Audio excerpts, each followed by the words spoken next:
Couple of announcements. First of all, for those who were trying to watch a live stream on YouTube last week, I do apologize. I had a computer glitch. Took me most of Sunday to get it fixed, but we got it straightened out. And we're back streaming again today. Also, I want to wish everybody a happy St. Patrick's Day. All folks who have kin from Ireland and all who wish they did, we wish you a happy St. Patrick's Day. I shared on Facebook this morning. I had a wonderful surprise. I opened one of the messages I posted on a genealogy board, and I had a message there from an previously unknown cousin down in Australia, and we trace our common ancestor back to Ireland. Her third great grandmother and my second great grandmother were sisters, and we can't go back so far. We haven't been able to go back any further to see who the common ancestors are. But we know we're related, we just don't know exactly how. So that was a wonderful gift today. This morning I'm gonna share some ideas about what growth is, spiritual growth, what our spiritual growth is. And kind of ask us each to consider our dedication to our growth, or our commitment to our growth.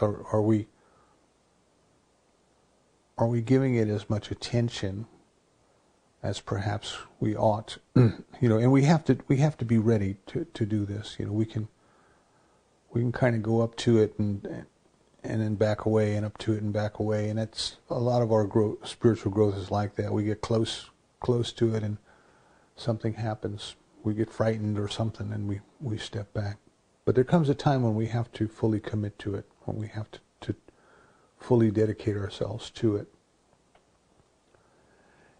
And that's the spirit that we're talking about today, but in the context of doing this in the silence, doing this alone, doing this within. So I read a quote this morning. I was reading a book on Zen practice, and the teacher said that, they call it Zazen, and I don't know if I'm pronouncing that correctly. I call it deep meditation. But what that is, it is the self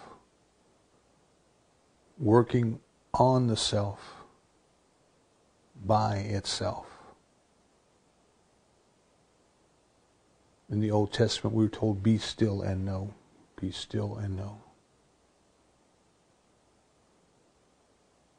So we want to look then at what is this thing that we call our spiritual growth? What is this thing that we call us? What is this thing that we call our spiritual growth? And what does being alone with the self, what does that really mean? How does that really apply to what we're talking about here? And I want you to keep in mind that in our society, in our culture, it seems that we are terrified of being alone. We are terrified of being with our own self. In the penal system, the most severe punishment that they have is capital punishment. And what is the thing that our society fears most? It's death. The second most severe punishment is solitary confinement. To be alone. To be alone. And I want you to kind of look at the contrast there, because some of the folks that we look at and we consider them to be great saints, greatly developed in their spiritual growth, they got there by being alone. Monks and nuns who go into a cloister and live in a small cell, small bedroom, and spend their days in spiritual practice, in meditation, in prayer. So this condition of being alone, this forced condition of being alone, can be terrible, can be torture, can drive people insane. And on the other hand, you have people who enter into a very similar state voluntarily because they're committed to their growth, because they're dedicated to their growth. Now, I realize that we're in the world, and I realize that our practice is the world. Everything that happens in this world is happening within us, within our own self. Even when I'm sitting talking to you, where are you? Where are you? Well, as far as you're concerned, you're sitting across from me. But as far as I'm concerned, you are in my mind. You are in my consciousness. Your image hits my eyes. But then something within me interprets that image. You know, your words strike my ears, but as the eardrums vibrate, there's something within me that interprets those words. So I'm not really experiencing you as you are.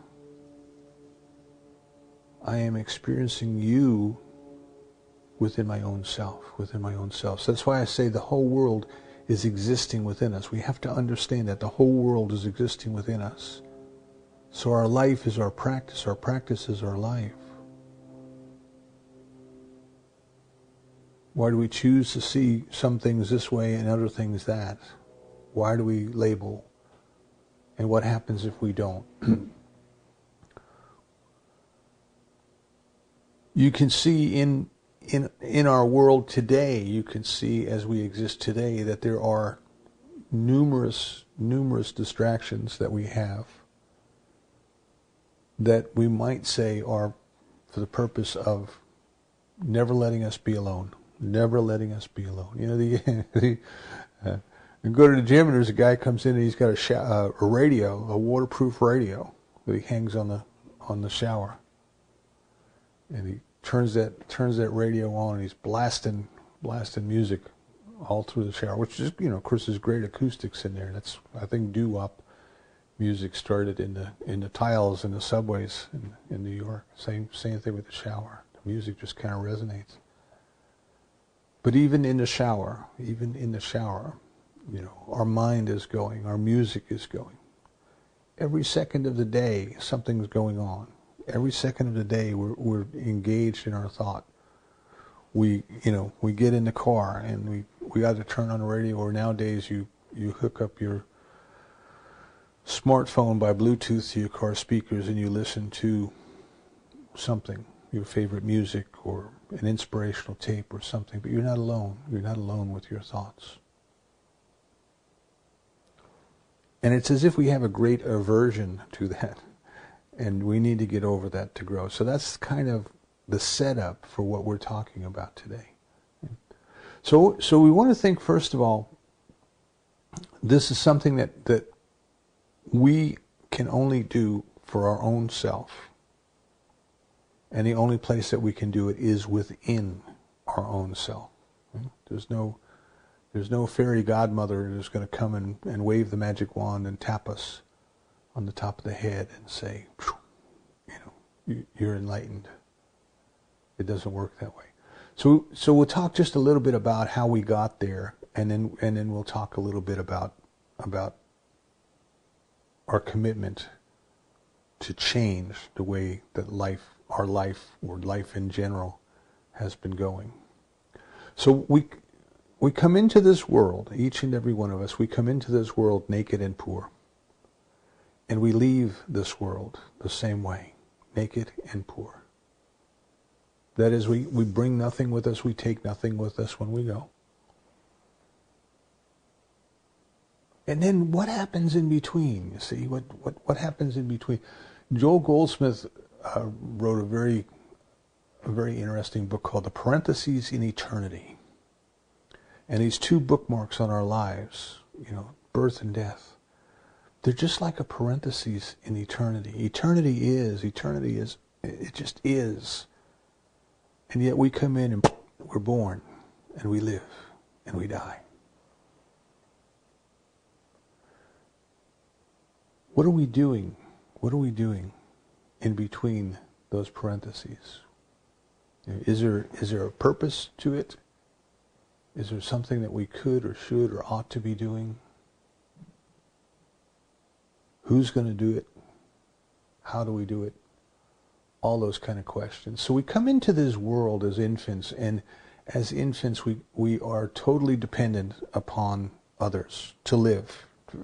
We can breathe, and we can digest food if it's given to us, but we don't have the physical strength or the awareness to go to go seek out something to eat. We have to be nurtured. We have to be nurtured. We depend upon loving hands to welcome us into this world. I just love the joy that a family has when a new child is born.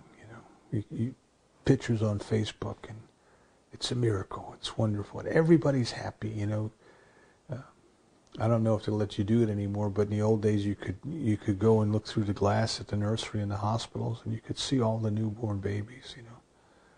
How perfect they all are. What a joyful time of life, welcoming a newborn. But whether it's their birth family, whether it's their birth parents, or whether it's nursing staff in the hospital, whether it's volunteers, no matter who it is, each and every child needs somebody. Has to have somebody. It's not an option. All of us are here today because someone took care of us when we were unable of taking care of ourselves. So we start to learn, we start to learn, we start to grow. And what we're learning and we're growing, because this is our first experience of life, is that we need others to do for us that which we can't do for ourselves. We may learn how to put our clothes on, and again, precious moments when the children first start to learn to dress themselves, and they come out of the room and they've got this outfit on. It looks like they went wild in a thrift store. They've got 3 different things on and nothing matches, but they're happy. See, they did it themselves. They're happy. And of course, if they're going to school, the parents are going, "You can't go to school like that." Why not? Why not? I dressed myself. I'm happy. Can't tie their little shoes, and we have to tie their shoes for them. And they learn to put their little foot up on your knee, put their little foot up so you can get the shoe on there and you can tie it. And there's a time in life when that's the way it is. It is appropriate to get help from others. It is appropriate to have others do for us that which we can't do for ourselves. But see, our parents and our adults, they were constantly teaching us, So Mommy wasn't just putting the shoe on and tying it for us. At some point, she was saying, "Now you take the top lace and you flip it over and you do this, and then you make a little bow, and and they teach you how to tie your shoe." The idea was that at some point we would learn to do it ourselves. We would learn to do it ourselves. Now, interesting thing today, if folks are complaining that young adults today, they don't want to leave home, don't want to go out on their own, don't want to do things themselves. I don't know exactly how true that is. I know that people complain about it. I know that part is true. But it's like the incentive isn't there. People are saying this just doesn't seem right. We lived down in the Raleigh-Durham area, in the Triangle area, for many years, and had a boat out on Lake Jordan for a while. And the north end of the lake, after they filled the lake, and the lake is a flood control project. It holds back the water to keep it from going down too swiftly, going down and into the Cape Fear. But as soon, we're an interesting group of people, because as soon as there's a big enough puddle of water, we're going to put a boat in it. We lived in Denver one time, and the reservoir there, the Cherry Creek Reservoir, was right by the house, and it wasn't a mile across, I don't think. And in the summertime, you would go out there, and there might be 50 or 60 boats and canoes and kayaks and fishermen floating in the inner tubes. I don't know if you've seen the inner tubes that have a seat in them, and you put your waders on, you sit in the inner tube. And in the midst of all of this, somebody had a drag boat, you know, one of these speed boats that has the engine with the stack sticking up the back, and it's just going like that. And they would wait. They would get at one end of that lake, and they would wait until there was a clear path across, and then they would gun it. And you would hear it go, wah, and that was it. That was as far as they could go. So as soon as there's a puddle of water big enough, we're going to put a boat in it, and that's the way Lake Jordan is. You know, so it's a lot of recreation there. But up at the north end of the lake, after the lake started to fill, a bald eagle population moved in. And I'm sure you can go on the internet. There's webcams. You can go look. And we would take the boat up there once a year or so. We take every time we went up, I'd hit something that cost me a prop. And we would go up there and with the binoculars and take the kids, and you could see the bald eagles in flight, and you could see their nests up in the trees, and you know, they're just such magnificent creatures. But what I learned when I started to read about the bald eagles is that when the mama eagle is building her nest, she lines the bottom of it with thorns and then covers those thorns with soft material, with leaves and with feathers and other soft material. And the reason she does that is when it is time for the little one to leave the nest, she starts to pull back the soft material, making it uncomfortable. So if there's a little one that just is reluctant to get out of the nest, she pulls it back all the way until it's so uncomfortable that it has to hop up on the very edge of the nest. And as it's standing there on the very edge of the nest, the mother comes forward with her body and starts to push the little one until it's going to fall off the edge. And she pushes it. And at this point, you know, the little one has two choices. You know, it can fly or it can die. And if it spreads its wings and it flies, you know, that's great. Now it's starting on its own. And if it doesn't, the mother has her wing ready. You know, they have very big wings, and she has her wing ready. So if the little one stumbles and falls, she would just reach down with the wing and scoop it up and put it back on the edge of the nest. But the point there is that there is something within nature that knows that it is time to go out on their own, to send them out on their own. Mama's not going to do it for them forever. There comes a time where they must do it on their own. But for us, what has happened is we have been spoiled to some degree. You know, we have learned that there are other people who will do things for us. You can even see people who are adults who get themselves into a jam, and they still go back to mommy and daddy, or they go to family members and they need somebody to bail them out and help them out, when at some point they should be on their own. So the first point I want to make there is that it's natural for us to be dependent upon others for a time until we learn. But then we must do it ourselves. We must become self-sufficient. We must become independent. We have to take what we have learned and we have to put it to work for ourselves. That's how life moves forward. Now remember, from the point of view of physical evolution, biological evolution, all that life requires of us is that we live long enough to produce the next generation. That's it. That's all it really requires of it. But from a spiritual point of view, for spiritual evolution, where biological evolution fits in was its purpose was to create a being, a self-conscious being, capable of recognizing its oneness with God. Capable of recognizing this thing that we call God, and capable of recognizing its unity, and not only recognizing but realizing it through experience, by having this experience of the presence of God. So we get confused because we're born as a biological being, we're raised as a biological being, we eat as a biological being, but we are spiritual beings. And if we overly identify with our biology, then we are quite willing to have somebody else try to do it for us. Yeah. Isn't that wonderful? Somebody else is going to do it all for me.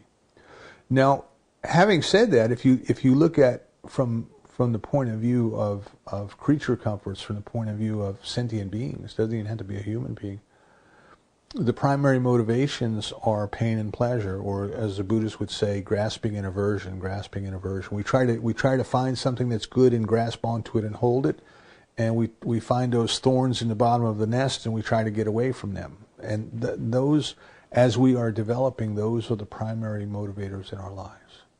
That's what we want. Give me more pleasure, help me avoid pain. That's it. That's what I'm looking for. And all of these other things that come along, we don't want to be alone. We don't want to stop and think. We're not quite ready to do that. We're not quite ready to contemplate who we are, why we're here, where we're going, where did I come from, where do I go to. All of these deeper questions of life, we can distract ourselves from life. We can distract ourselves from the important things of life by getting engaged in all of these distractions. What's on TV, what's on the news, what's here, what we can wander a million different ways except the most important place for us to go, which is within. And again, over time, what has happened is because grasping and aversion, pain and pleasure, because of our willingness to let somebody else do it for us if they want to do it for us, there has been no shortage of con men and hucksters who will step forward and take advantage of that. If you read the email last night, I love when you're standing there waiting to check out at the supermarket. I get to read all of the headlines on the magazines standing there by the checkout. And one time I was taking a course in magazine article writing, and they said, do that, and see what's selling. And it's always the same stuff that's selling. Always the same kind of things, Here's the secret to get your beach body in just 6 weeks, If you flip through the ads, you don't really have to worry about dieting too much. They got this magic pill, you just eat whatever you want, drink whatever you want, take this little pill, go to bed, and it's going to burn all the bad stuff away, Just 3 easy payments of $99.99. Oh, and by the way, if you want it to be more effective, it works quicker if you watch what you eat and you take up exercise such as walking every day. There's no need to exercise or go to the gym. They've got these little electronic things now. You attach electrodes to your muscles, kind of like the things in the hospital. You attach these to your muscles and you turn it on, and it just sends electric shock through your muscles and gets your muscles exercising while you're sitting there watching TV. You don't even have to break a sweat.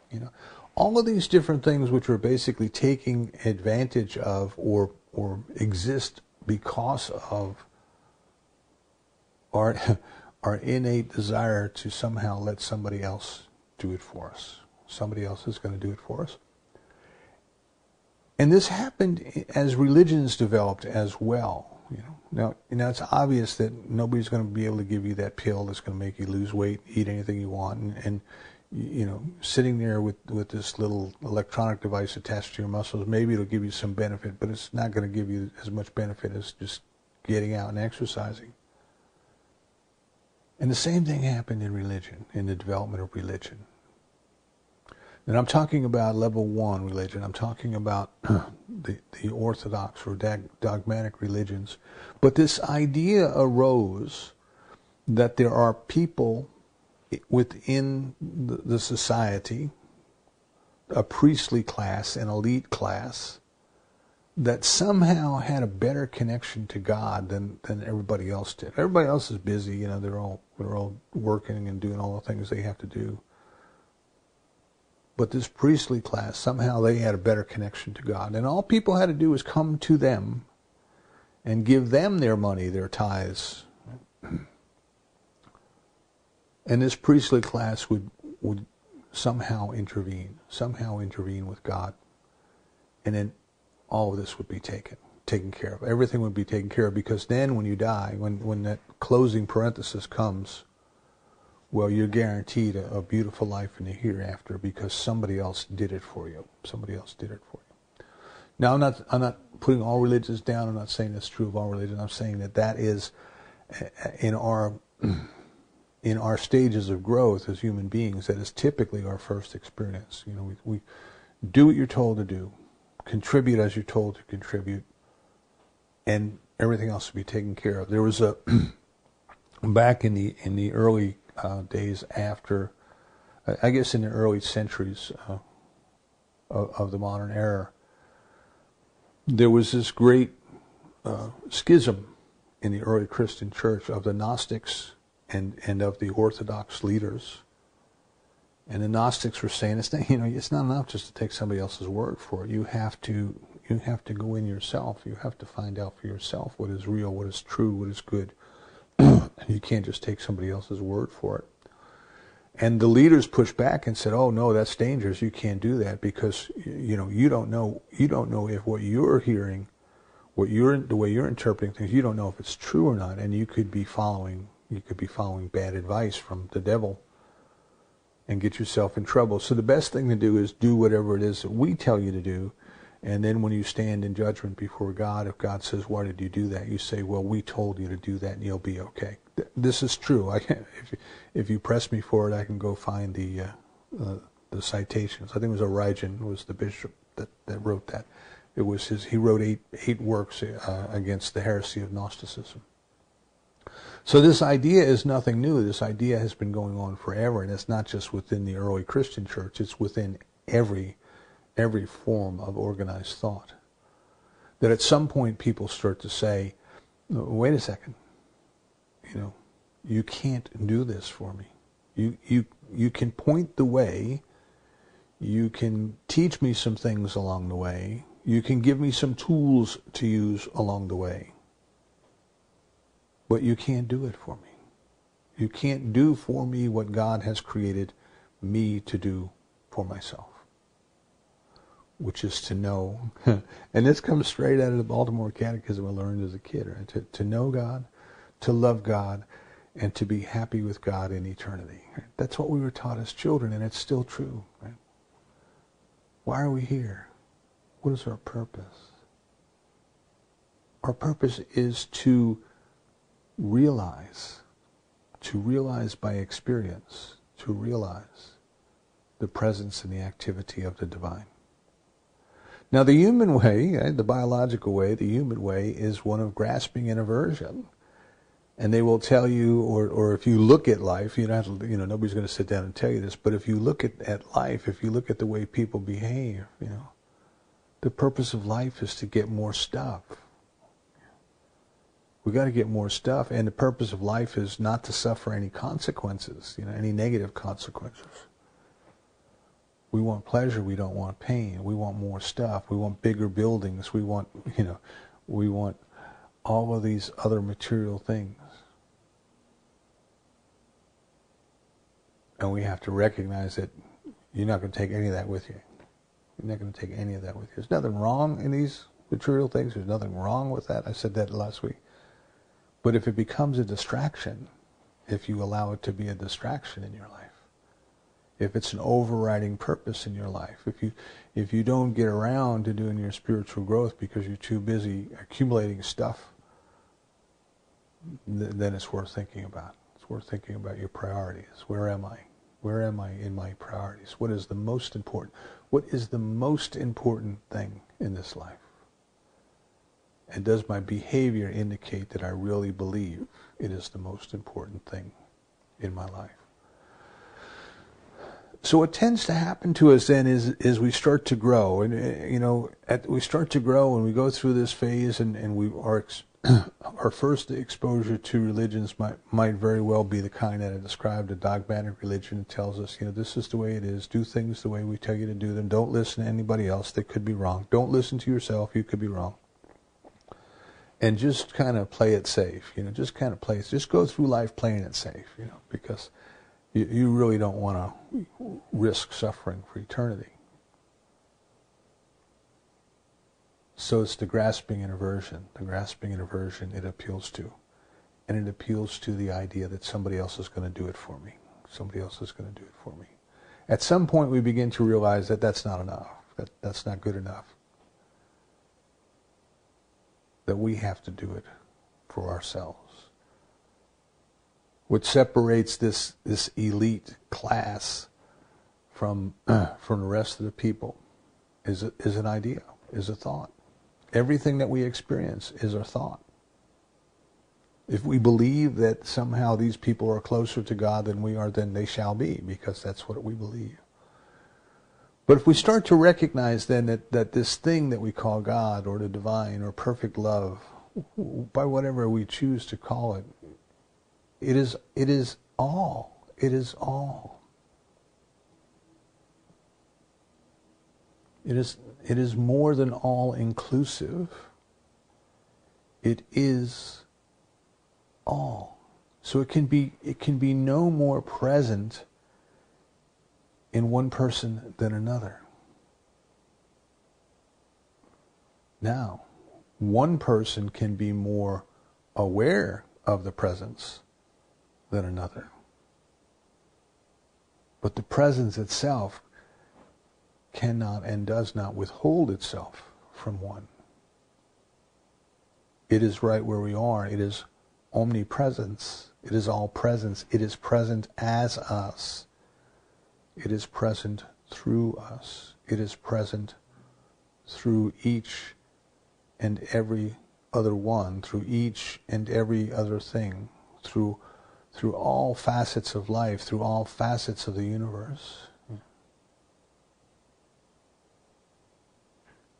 When we reflect on that, we start to see the synergy of life. The tides, the seasons, the migrations. All of life is working together for a higher good, for a greater expression. So we start to come to this threshold in our life.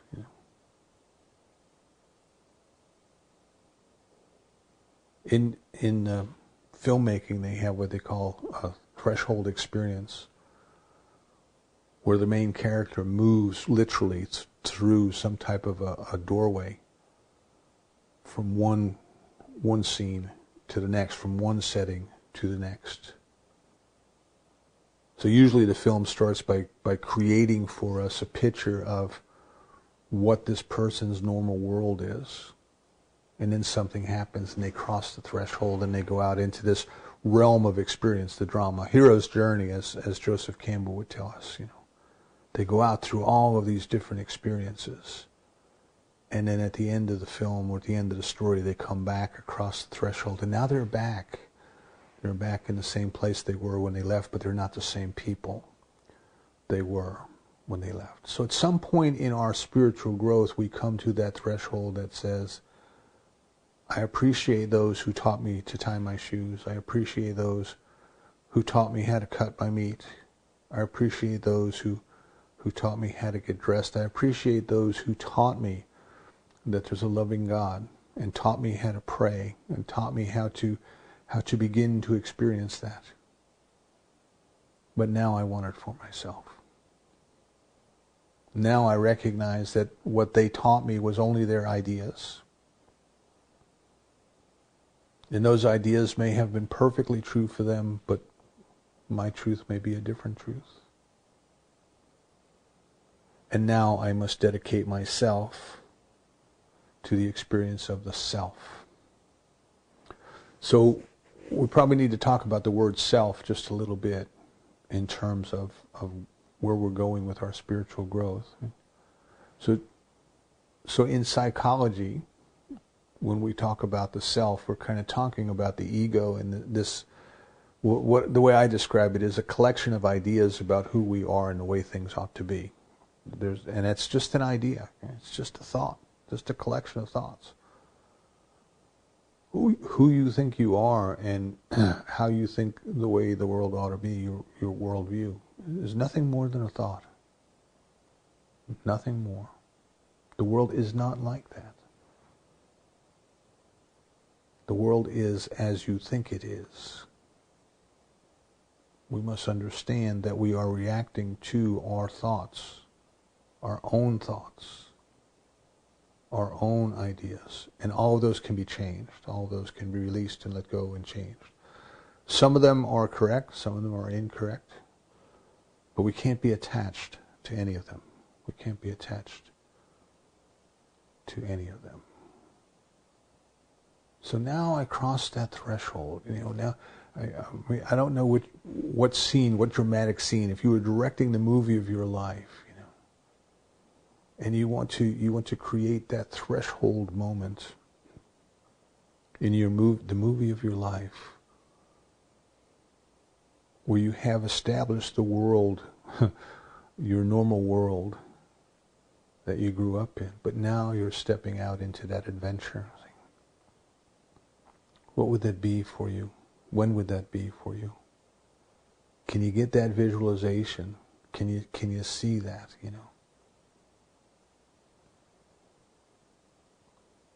I love the opening of The Sound of Music. Dancing in the hills, twirling around as the helicopter flies over and gets the aerial shots. What is your moment? What is your moment of stepping out? But actually it's a moment of stepping in. It's a moment of turning within. So when we cross that threshold, when we start to cross that threshold, suddenly we realize that we are the only ones in our universe who can do this work. And perhaps work is too strong a word in terms of it's not a struggle. But we are the only ones who can do this spiritual growth. Certainly, our calling to our spiritual growth comes to us by an act of grace. That is something that we didn't do ourselves. There's something within us that already knows this, that calls us to it. It says it's time. It's time. There's nothing that we can add unto ourselves to make ourselves more spiritual. We can't accumulate more stuff. What we have to do is to take time to be still. So this idea of self in psychology is an isolated us. There's myself and there's yourself and there's every other body's selves. But they're never connected. They're separate. And the idea of self that I'm talking about today is with a capital S. And it is all. It is all. And what our growth then is releasing and letting go or dissolving this idea of self with a little s and experiencing the self with the big S. I no longer experience you as other. I don't even experience us as us because there's an implication of separation in us. There is just I am. There is just I am. Where do we go to do this?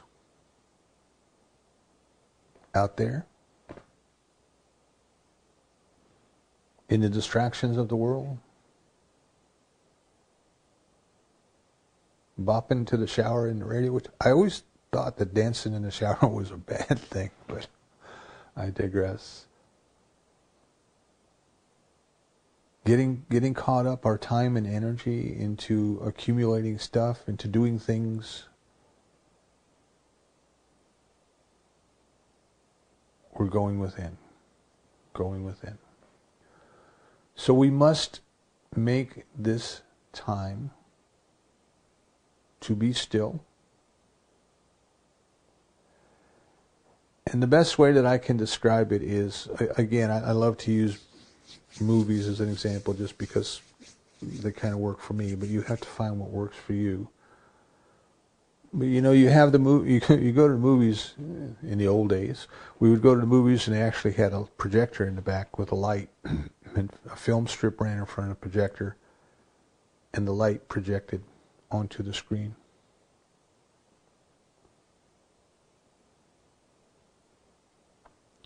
But in some theaters, you could actually walk around behind the screen, and you could see the movie from the other side.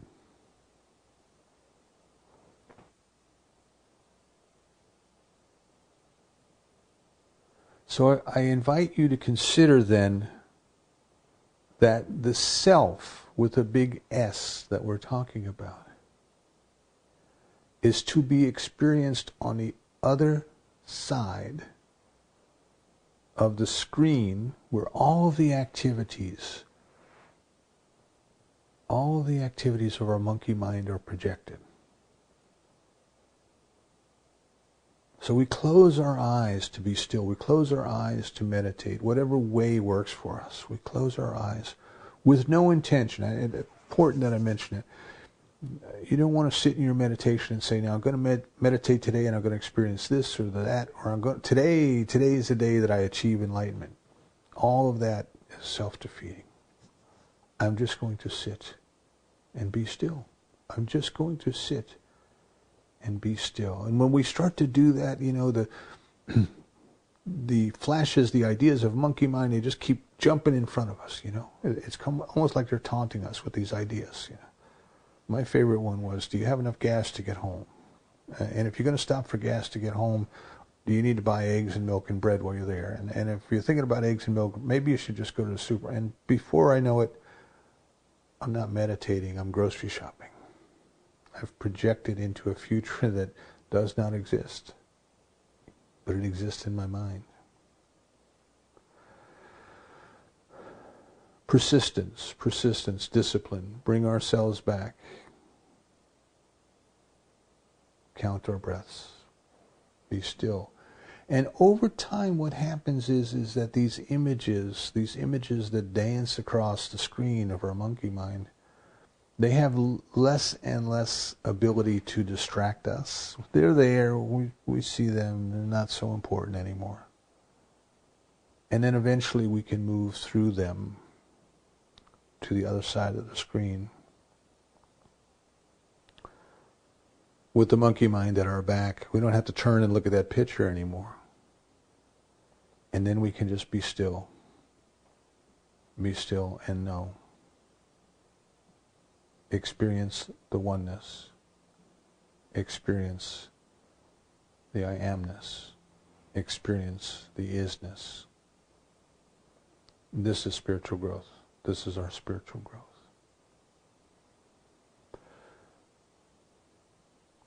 Spiritual growth is an inside job in two ways.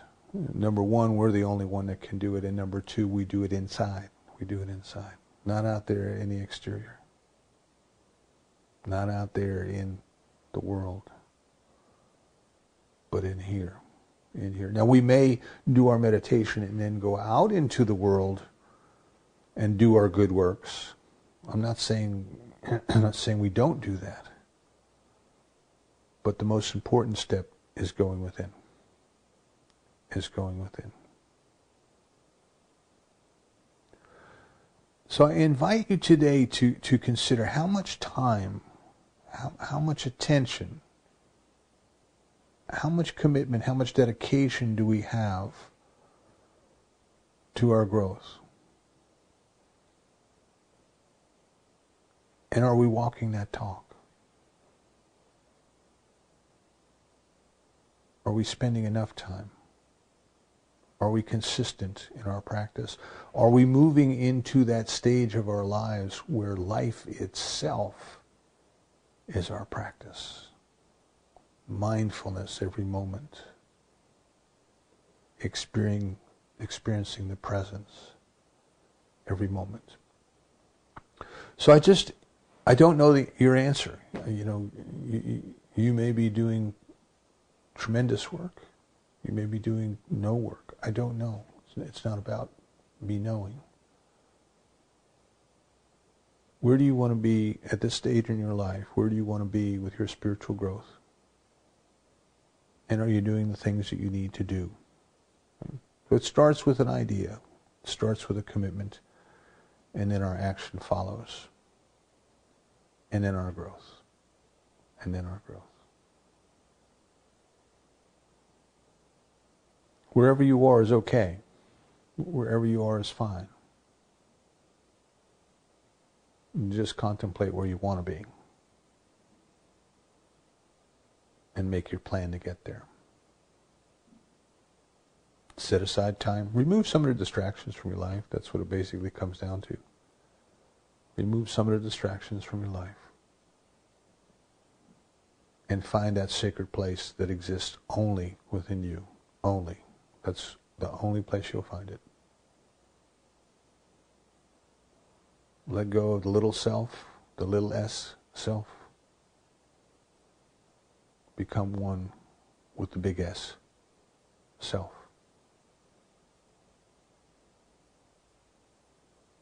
Then we can say, thy will be done.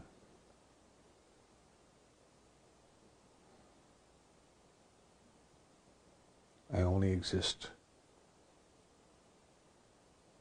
to experience this. As Augustine said, I don't even want your love. I don't even ask for your love. I only want thee. I only want thee. And so it is.